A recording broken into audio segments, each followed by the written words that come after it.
Hello everybody, my name is Riley Hansen. I wanted to take a chance to show you around my favorite park. It's called Mulberry Park and it's located in Dacula, Georgia.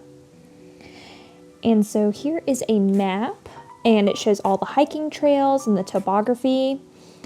And then we also have a bunch of different amenities. There's the restrooms, the map, and then there's also a pavilion located really close to the entrance and public trash cans available. And then here is our parking lot. It was full the day that I went, but there is also parking available further out.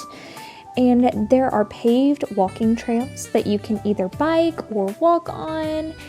And it is so beautiful out here. They have lots of grassy fields, so if you want to bring your animal out to kind of run around, you definitely can do that. It's great for throwing frisbees or having a picnic. There's lots of different benches and swings available. And then we also have a lot of shade.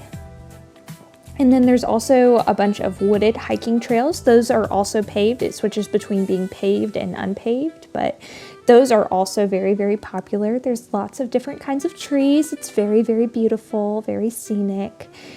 And then we also have a bunch of stopping places. So there's lots of benches to rest and the trail is marked, which is fabulous.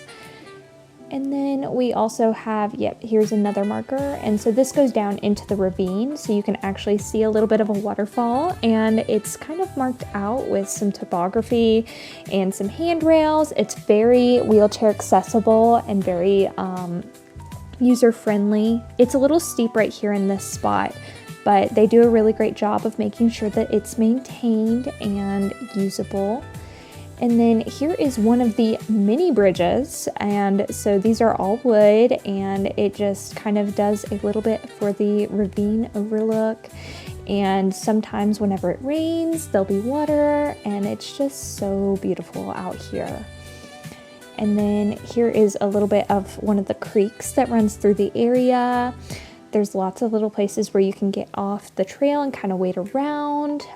It's very, very nice. And then we also have a lot of different mushrooms. I made sure to take pictures of all the ones I found, as well as some deer, which were eating some of the mushrooms. And so there was lots of wildlife in the area. And I also got a lot of shots of some of the different butterflies and bugs that were in the area. Here is I believe it is a dragonfly. And then the next one is of a moth that was eating off of one of the plants, and I thought it was just so pretty. And then we have our trail, and so there is also a trail walk around the lake, and then there's lots of people who fish in the lake, which is super fun. But yeah, you should definitely visit this park.